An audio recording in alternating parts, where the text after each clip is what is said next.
What if Naruto was a sage in Percy Jackson Part 2? Chapter 2. Ray's laughter following the last chapter's joke boomed across the room. The Titaness was already excited to read more about the blonde and his son, both shaping to be an entertaining new development in her family's counterparts' lives. Anyone with a healthy appreciation for puns couldn't be bad after all. Her younger relatives, however, had a different view. This future cannot come to pass. The king growled.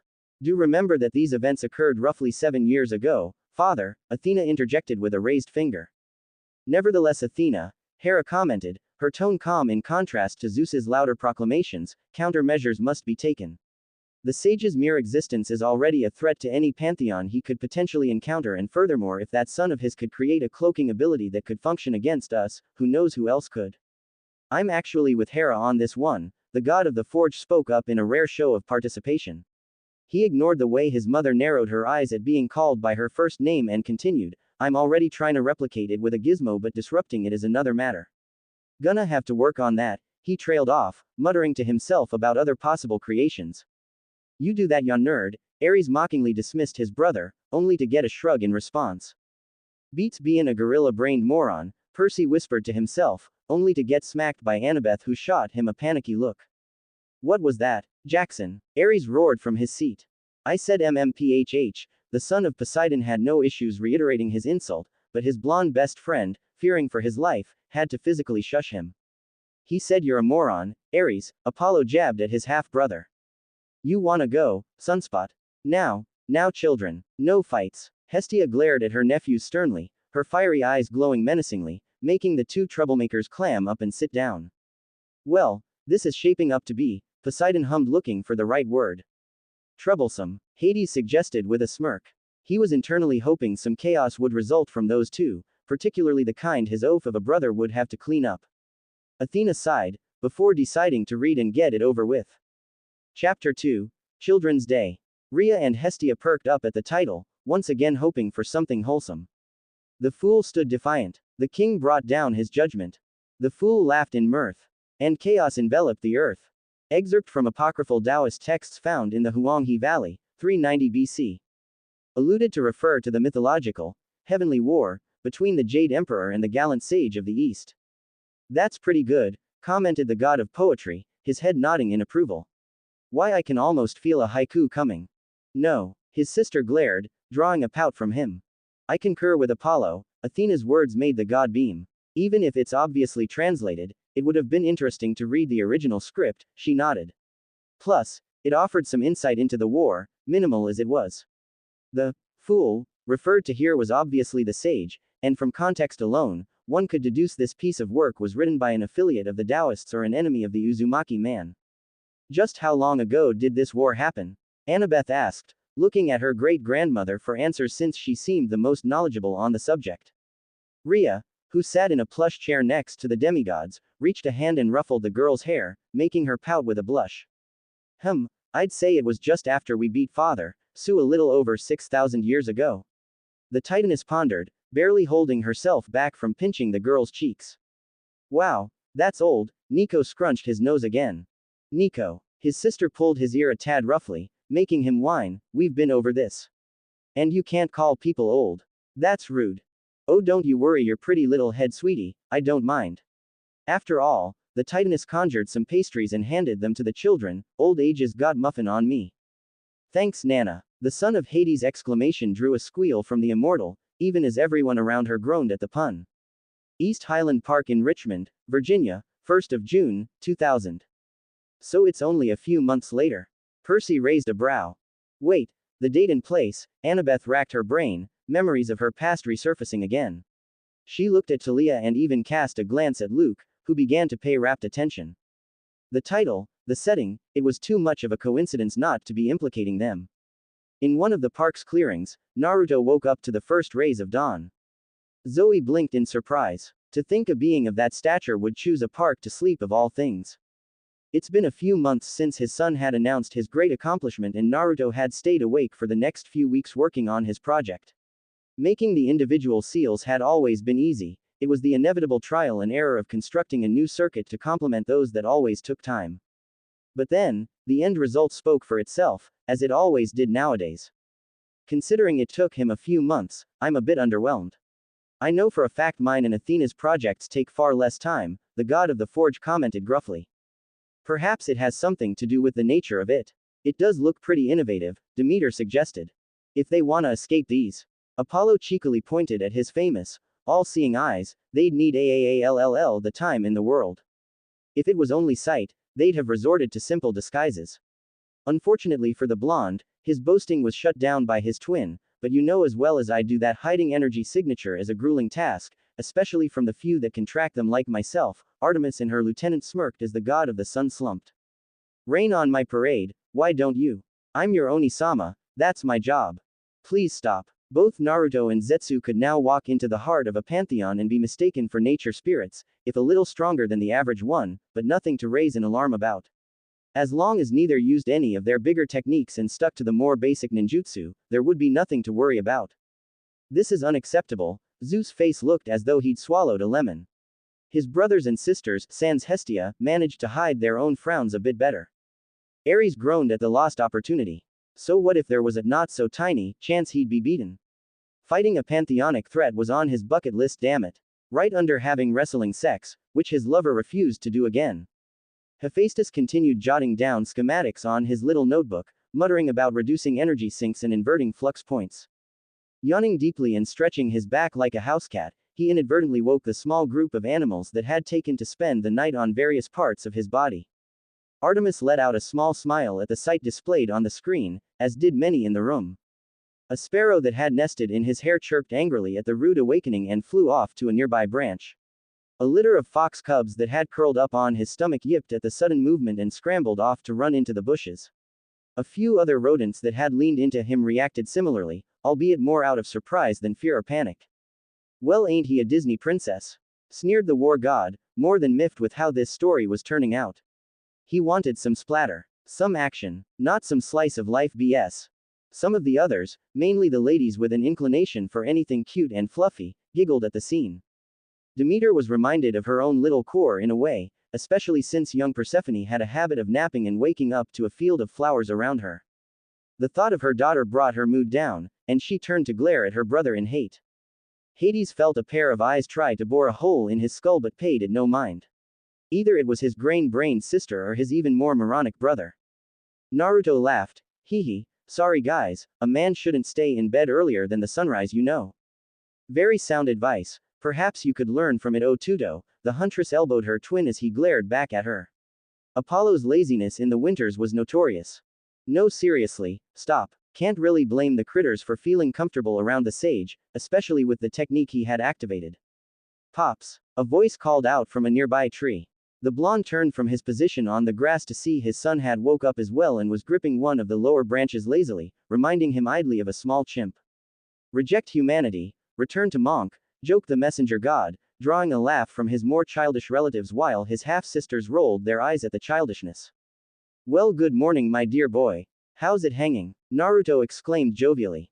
Many in the room groaned, chief among them being a certain wine god lamenting his sober state. Rhea, Hermes and Apollo giggled quietly. Oh god, please don't start, it's too early for this. Zetsu felt himself go slack as his father waved him off. Nah, never too early for quality comedy. Quality comedy my blemish-free behind, sniffed the king. Ahem, his mother's glare shut the thunderer up. The little man groaned and let himself fall before ambling over to his father. Both of them had chosen to spend the night in the park, instead of a hotel like any sane person would. Both of them being sages made them feel more at home in a grassy field or a thick forest than in any five-star hotel. It had been something of a habit for both father and son to simply sleep where they found themselves at night, never worrying about shelter. Bianca smiled. This sounded just like the hunt. Spending all their time in the woods and having a good time with each other, before retiring to their tents wherever they found themselves. Just like us, my lady, Zoe seemed to think the same as the elder D'Angelo, drawing a smile from her patron. So what's for today? I was thinking we could try the Chinese food here, it's different from the authentic stuff, Zetsu asked, looking up at his father. Ha, didn't you say you were getting sick of it? I got bored of the same flavors they used in China. Apparently the selection here uses a lot of local ingredients and even changes up the cooking recipes so the result is pretty different, the little man said. That's so. The blonde looked pensive before nodding to himself. Yup, Chinese breakfast food sounded good, they could always get ramen for lunch or just do some meat shopping since Zetsu was such a connoisseur. Hestia raised a brow at the last statement. Oh, a meat enthusiast. Maybe they could put their minds together, she'd rarely discussed cooking with a foreigner.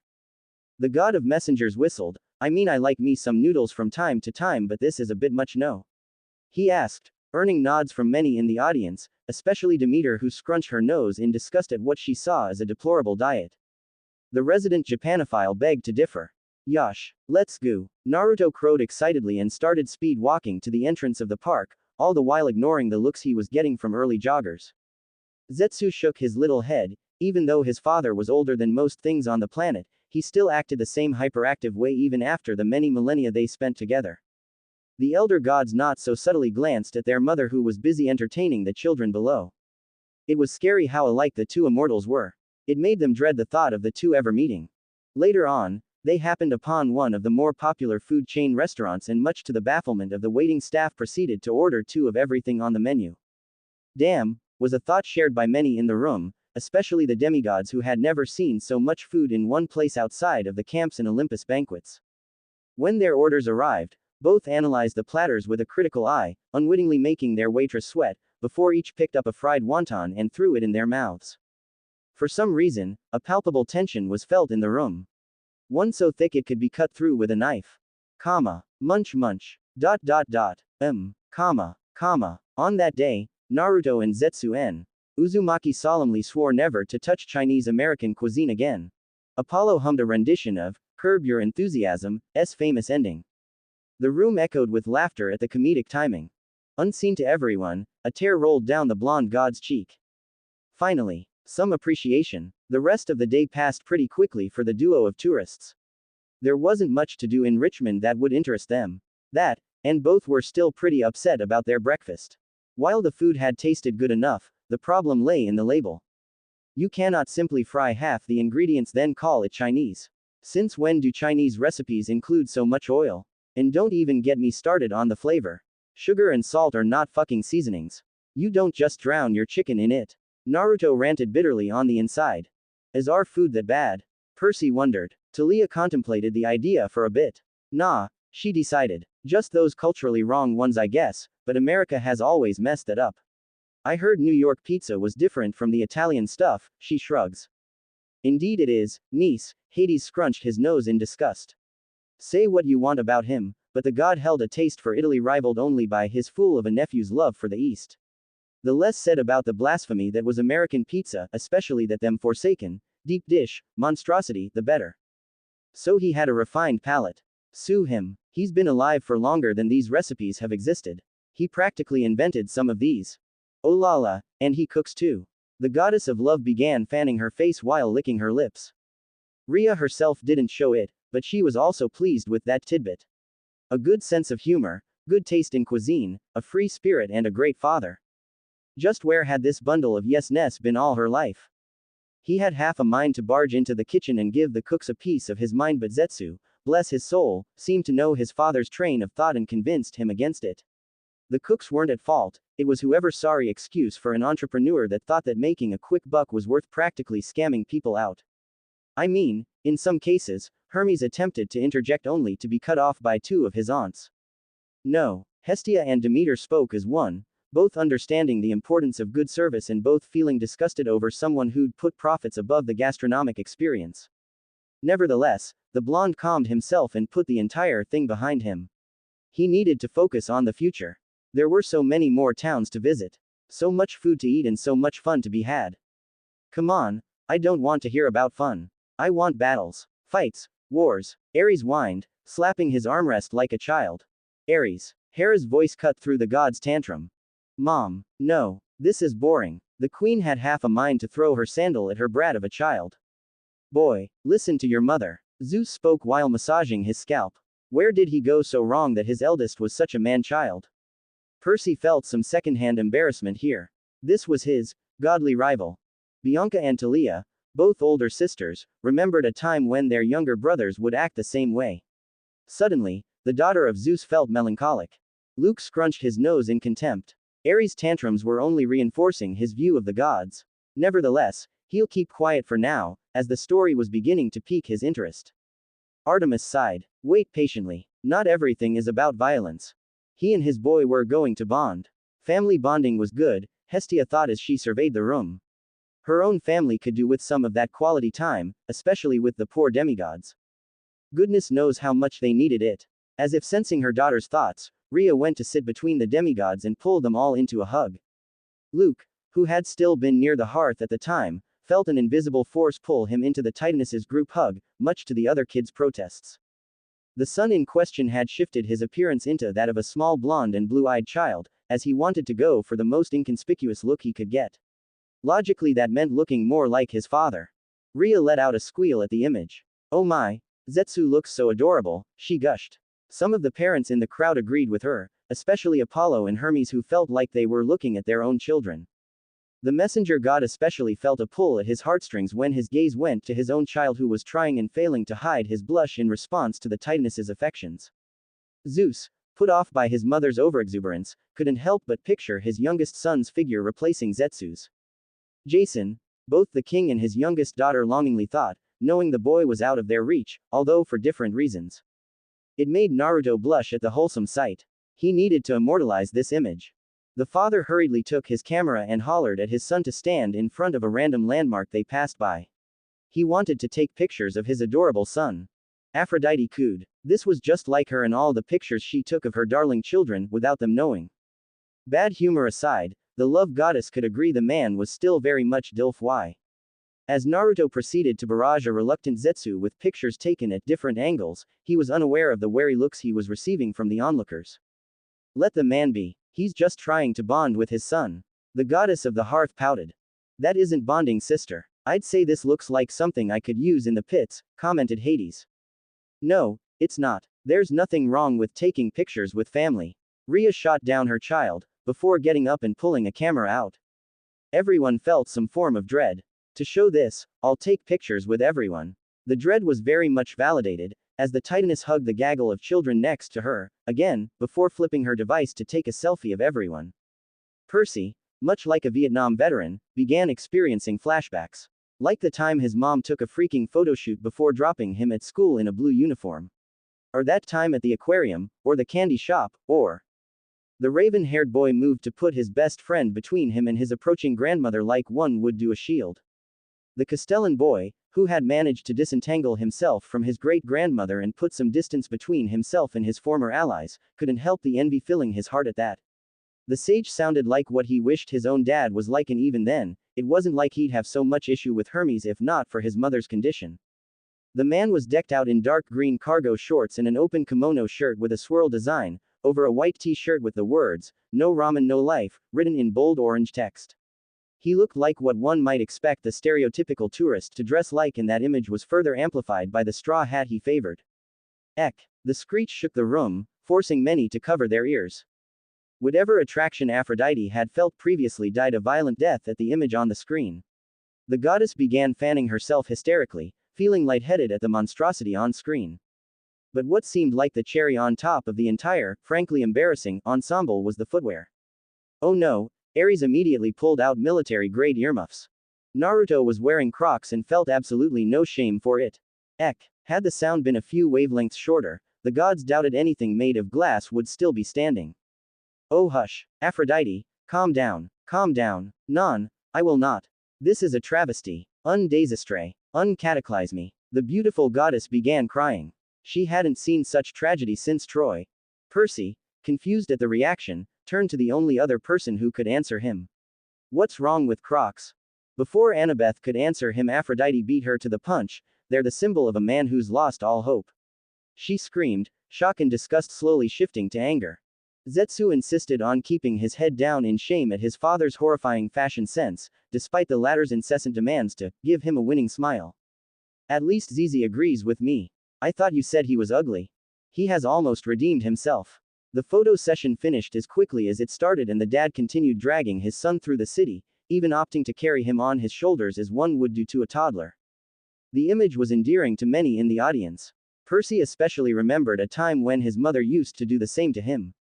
Good times. Zetsu hated that he kind of liked being babied and doted on by Naruto. As annoying as the man was sometimes, with his antics and god-awful dad jokes, Zetsu still very much loved his father and the attention he received from him. That's family for ya, Apollo joked, side-eyeing his sister with a smile, only to get an elbow. Ow, sis. Why, what? This is what family's like. Why you little Artemis, Apollo, please. Athena glared at them sternly. He could understand slightly where his dad was coming from, having been told bits and pieces of the blonde's past through some of his more loose-lipped uncles. The kiddo has uncles. Apollo raised a brow. There's more of him, cried the king. It seems so. I would theorize they aren't related by blood, however, as the probability of one member of the old age surviving is already slim, let alone a group. There's also the relationship between Zetsu and the sage to be taken into account, Athena commented. Perhaps they are other beings from different regions, Hestia suggested. After all, it was mentioned that the sage had been to many places. She smiled, clasping her hands together.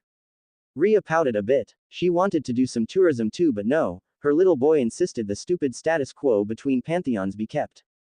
Stupid travel restrictions. Naruto never liked talking about his childhood or his teenage years, but the way he handled all the tragedies he suffered as a mortal and translated them to a titanic amount of love for his precious people spoke well of his character.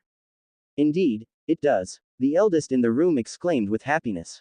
It was very much her case after all. She was unfortunately aware of how many bad parents there were in the world, especially those that took out their anger and resentment on their children. Not Rhea, though, she could never hate her family. Even with all the problems they caused, she could never bring herself to feel anything less than undying love for them. The blonde created him thousands of years ago. The green-haired youth was born from Naruto's will and would have happily served his creator as a tool to be used and discarded. What? Dionysus frowned, paying a little attention. How does that work? The wine god trailed off in his thoughts. Zetsu wasn't human, that much was obvious. But they had expected him to be the product of the sage with some other supernatural being.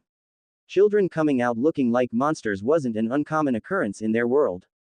It's not too unnatural, the queen disagreed. She did create her second son through parthenogenesis after all, and Argus through conjuring. Isn't that similar to how Athena was born? Hephaestus commented. I didn't mean that, Dionysus muttered. The tool part. Even if he was to be born from the user's willpower, what's implied here is that he shouldn't have any free will, or at least, not without the sage explicitly giving him a series of orders. Something's afoot here, Dionysus added. Rhea looked uneasy. She didn't want to voice that, but it was true, perhaps things worked differently. It was a different age after all. Exhausted from paying attention, Dionysus returned back to his original slump. That was how much loyalty Zetsu had in him since he came into the world. That's messed up, Talia frowned heavily, suddenly thankful she'd been born with some modicum of free will. The guy seemed fine though. So maybe there was something else to it. It was an instinct that he later learned was also present in his predecessor, the first Zetsu created from Otsutsuki Kagai's own will. Wait, so it's like, there's more of them. Nico scratched his head in confusion. And every one of them is named Zetsu. Bianca added curiously. Could it be the name of their kind? Not the individual. Annabeth pondered from her side. So wait, we can have our own Zetsus too. Rhea looked at her only virgin daughter with a knowing grin. Mother, no, I am not conjuring myself a Zetsu. Hestia raised her arms in an X. Oh come on, I want a grandbaby from you too. The tall immortal whined and then clasped her hands together in a pleading motion, please. Plus it helps you keep your oath. The answer remains the same. I am not creating offspring using an unknown method. The goddess huffed and looked away with a grumble. Maybe we could just ask this Naruto. Demeter, never one to miss out on an opportunity to tease her sister, joined in. I agree, sister. Hera nodded with a small grin. While I would have naturally preferred you to have found a suitable husband, we can all agree this works best for you, especially considering the alternatives. The queen continued glaring at a certain love goddess from the side, even as her sister flushed in both embarrassment and anger. Aphrodite sputtered in protest. She'd have hooked Hestia up with a perfect guy. Thank you very much. Mother, please no. Not now. Zeus rubbed his temples. The idea of a gaggle of those little gremlins running around was a nightmare to be had. However, unlike that wretched woman, his father had gone through the length of not only seeing him as his progeny but also giving him the childhood that the elder Uzumaki never got. Name-dropping this Kagaya character with such a description did not bode well, mused the goddess of wisdom. Be it carrying him like a toddler everywhere in his first few years, or celebrating every birthday as a family, Naruto never hesitated to shower his son with love and care. He satisfied his childish curiosity and did everything in his power to support the younger male's dreams and desires. That was one of the many reasons the blonde would always be the most respected figure in Zetsu's heart. It was also the reason he took upon himself an oath to never end up like the first Zetsu. Again, more worrying details Athena pondered. What did the first Zetsu do? Talia creased her brows in worry. I'm sure the book will tell us, Annabeth bore a similar expression. He never wanted to cause his family pain or stray from the moral path laid down by his father.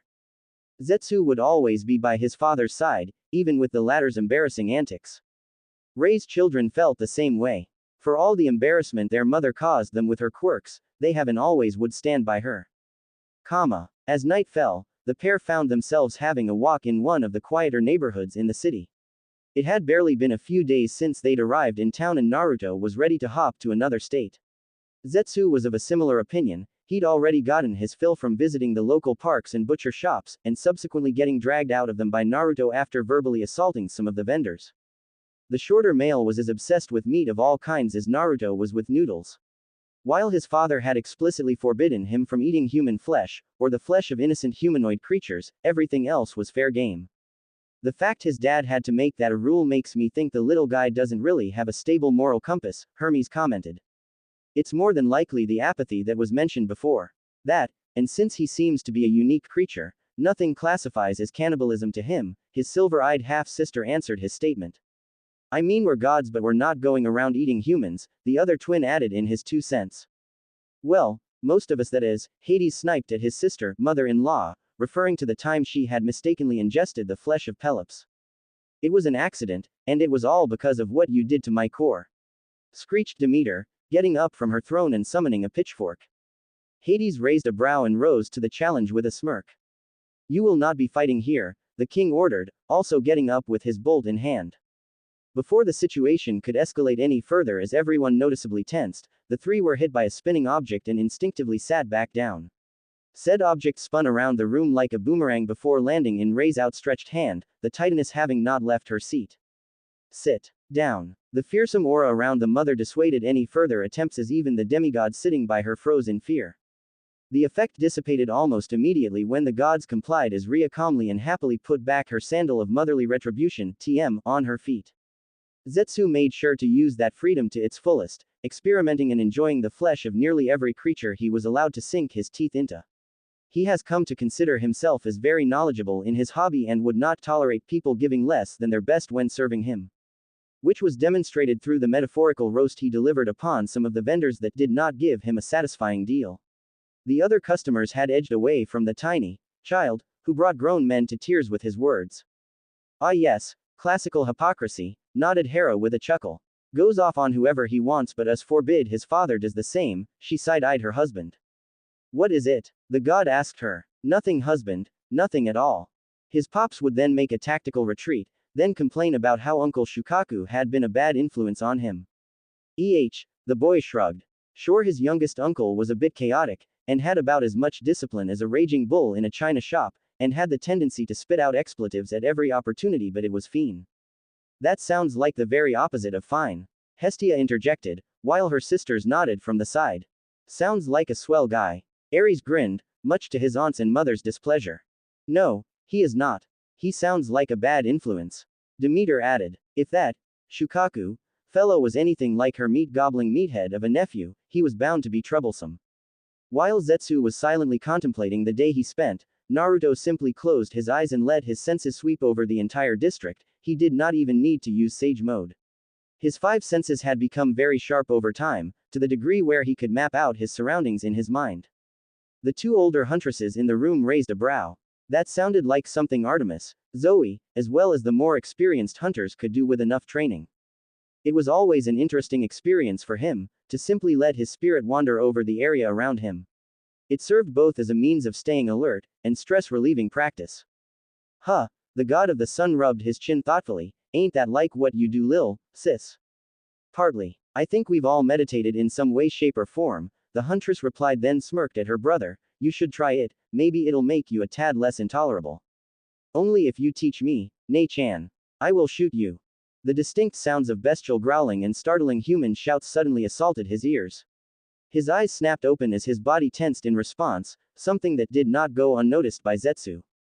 Ares sat up at that. Could it be? Finally some action.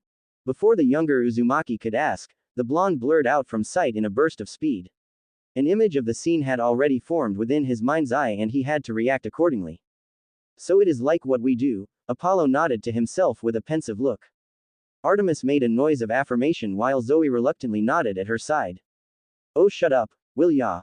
We got some action, lemme enjoy it.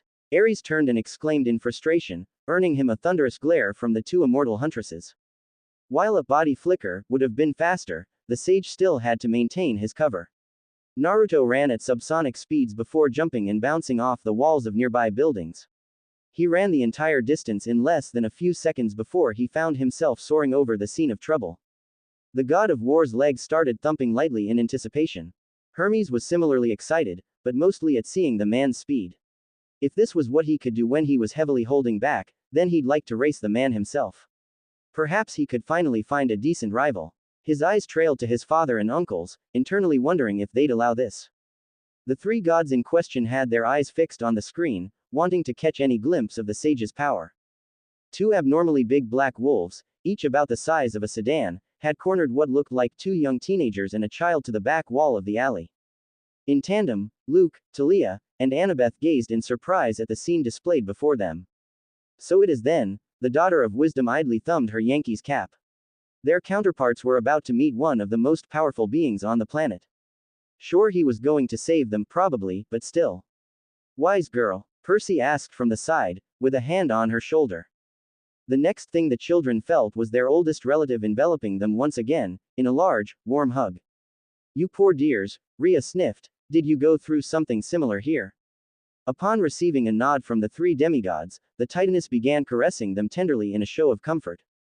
The blonde did not bother observing the obvious victims, he landed on the wall above the three in a crouch, before rocketing at tremendous speeds towards the two large canines. Even faster, Hermes leant forward, anticipating the next moves. Beside him, Apollo and Ares did the same, and even Dionysus was eyeing the screen, his boredom momentarily forgotten. To any onlookers, the movement would have been nigh instantaneous. A yellow blur suddenly passed by the animals before the two exploded into golden dust. Hermes whistled. That's pretty fast, he muttered, a competitive gleam in his eyes. The man landed in a crouch, arms crossed over his chest and hands drawn out in a chopping motion. He stood up, put his hands on his hips, and cracked his neck to the side before turning towards the three kids. Finally, Ares, much like a fanatical sports fan, got up from his throne and screamed with his hands in the air in a show of exasperation, only to receive a sandal to the face that sat him back down. Looking at the origin of the throw, he saw an annoyed Hera taking off the other sandal threateningly. He gracefully sat back down. The war god's feeling wasn't exclusive, however, as many felt some degree of astonishment at the ease with which the two monsters were dispatched. And with no weapons at that. The oldest teenager, a lanky blonde-haired youth dressed in a t-shirt and a pair of torn jeans, held what looked like a bronze golf club in front of him in a threatening manner. Although from the expression on his face, he was still recovering from the shock of the sudden rescue. The same could be said for his older female companion, a young black-haired lass in a punk ensemble who held a bronze spear up in front of her. One of her hands held the shoulder of the last of the trio, a little blonde girl of about 7 years who, while hiding behind the leg of the black-haired teenager, still grasped a small hammer tightly in her hand. Rei's motherly instincts, TM, flared up immediately at the scene. Naruto's fatherly instincts, TM, flared up immediately at the scene. Some giggles echoed in the crowd at the running gag. They're adorable, both the Titaness and the Lady of Doves breathed out, for different reasons. As her hands once again reached out for the children, Rhea idly noted how similar her fellow parents' thought process was to her own. Another plus in her book. To Aphrodite, it was just the manner of a DILF acting DILF Y. His fashion sense was still atrocious though. The three didn't look injured. A little roughed up from running probably, but nothing to be alarmed about. The three parents of the children felt some relief at the information. However, being the caring person that he was, the sage had to make sure the three were doing well. So, putting on his best foxy grin and raising a hand in greeting, he tried to disarm the situation and calm them down the best way he knew how to. Rhea let out a slight internal squeal. She'd had a good first impression of the man already, and he kept staying true to it, and improving his image in his eyes. Shooting in, I told you so, look at her sons, which went by ignored, she clasped her fingers together and let out a grin. Oh, she could not wait for the adorable interactions. Hey kids, a bit of a rough night we have, ain't it? He asked, and could almost hear the groan of disappointment from an approaching Zetsu. Ba dum tss, Hermes jokingly sounded, as he alongside his blonde half-brother snorted at the silliness. Zeus winced, along with many others. Among the demigods, many visibly cringed at the pun. Surprisingly, Annabeth let out a small giggle, which only Percy seemed to have heard. The two teens still looked wary. The Ravenet even cringed in response before a tiny giggle erupted from the little girl. Had Percy been made of ice, he imagined he'd have half melted into a puddle at this. Hoover, damn it, Annabeth as a child was the most adorable thing he'd ever seen. Not that he would admit it, as he was sure wise girl would never let him live it down. Beside him, Talia had a similar, damn, thought. Naruto's grin only widened. Oh, is that some appreciative laughter I hear? Ha, finally, someone who appreciates my perfect talent. The little blonde only giggled harder, eventually infecting both teenagers with her childlike mirth and letting their guard drop a little. Many of the deities cooed at the image, especially Rhea, who was trembling in her seat from excitement. This was what she liked to see after all. Percy and Talia bit their lips to prevent a girlish to escape. Even Luke, despite his reservations, had to look away to hide the tiny smile that had crept up on his lips. Too cute. From atop her throne, Aphrodite narrowed her eyes a little, rubbing her hands like one would see a cartoon villain do. No matter what anyone said, she was going to make sure Percabeth sailed, and she wouldn't let anyone get in the way of her perfect ship. Oh yeah, it's all coming together. Who are you? Asked the lanky blonde, still holding up the golf club, but in a more relaxed manner.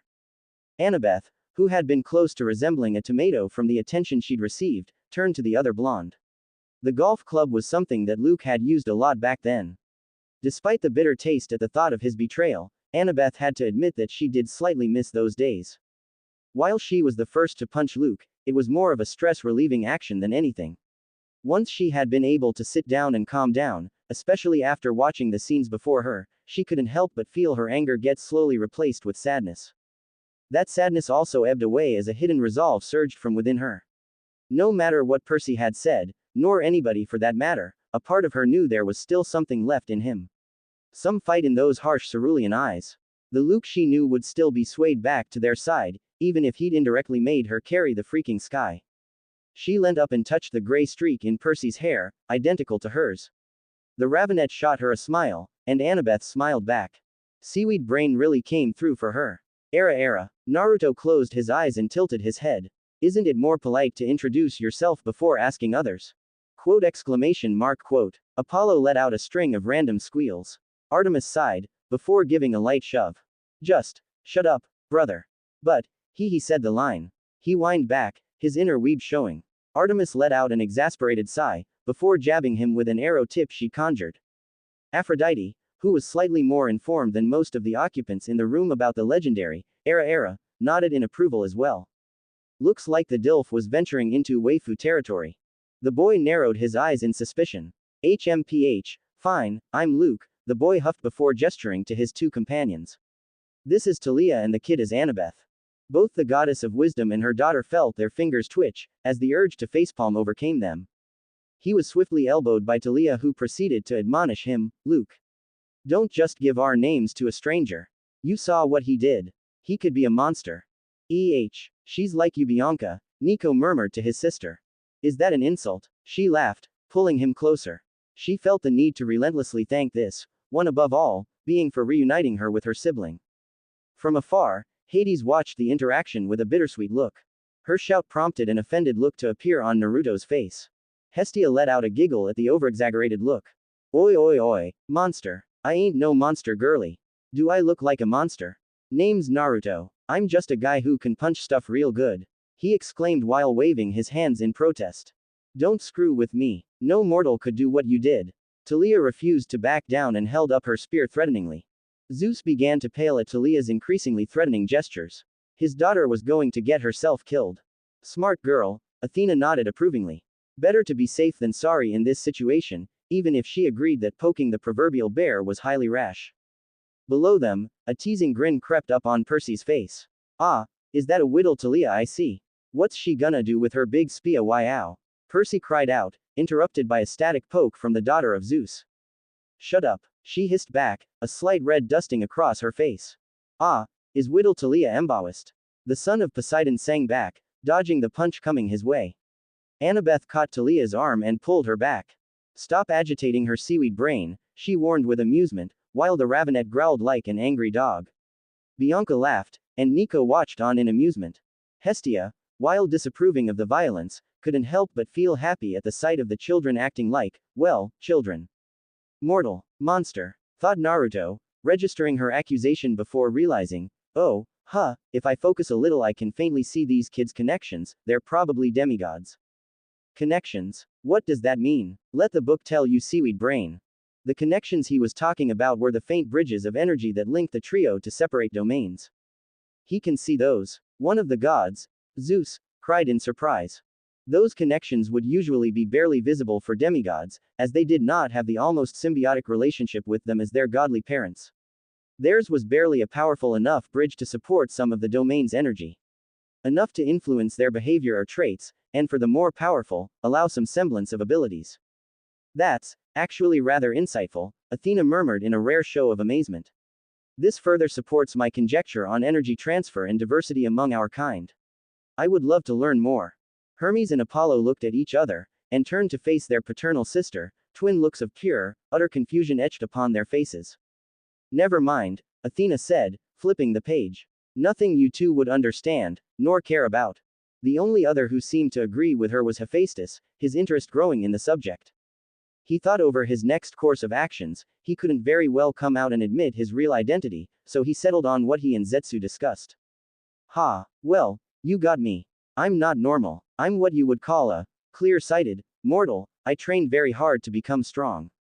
So I couldn't let these bad dogs hurt you, kids.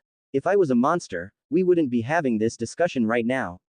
Hades deadpanned at the lie. Really? That's what he's going with? I don't know, Uncle H, seeing the kids never seen a human's full potential, maybe they'd believe it. Apollo rubbed his chin. 1. Never call me that again.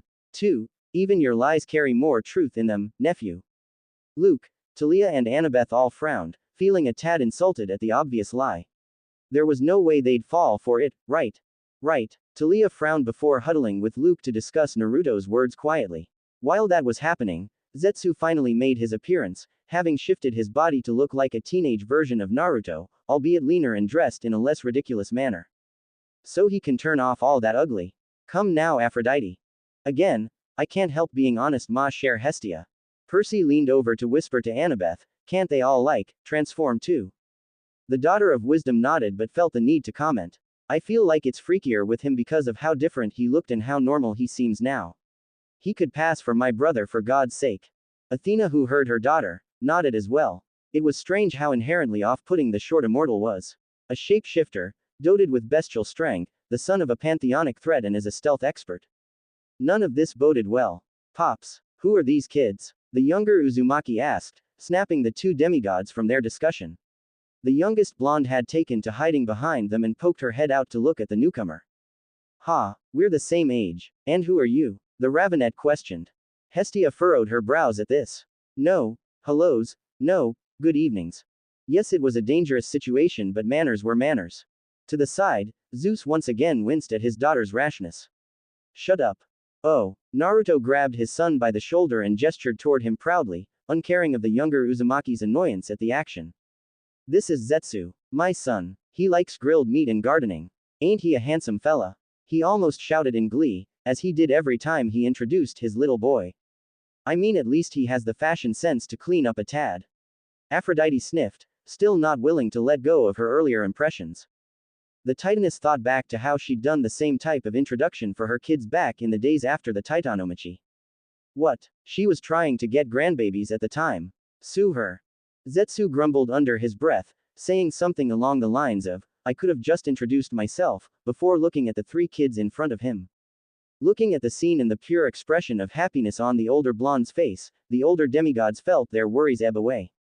He has a very welcoming smile, Demeter observed. Still doesn't mean we can trust him, Zeus replied harshly. It could all be a ploy.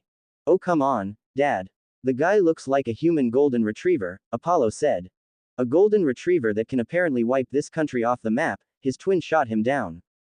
For some reason, they could not help but trust the elder blonde, he simply had an air of warmth around him that compelled them to let their guard down. The youngest girl strode forward, while Talia let her, not bothering to call her back but still watching the man with a wary eye. The child stood in front of Zetsu and gave him a toothy smile in greeting. I'm Annabeth. I like books and architecture. Nice to meet you Zetsu and Mr. Naruto. Her gray eyes looked up at the man. Classic Annie, Talia grinned teasingly as the girl sputtered. Yup, classic wise girl, Percy murmured while the blonde hid her face in embarrassment. Naruto grinned and Zetsu tensed in dread.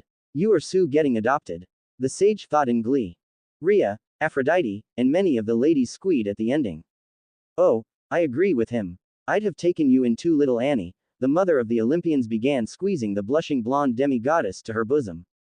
Athena felt like she should be happy for her other self's daughter, but any gratitude for Annabeth possibly having a better childhood was squashed by the overwhelming worry of her being connected to a pantheonic threat. The sage had shown kindness, and for now, they had not seen any hostile actions.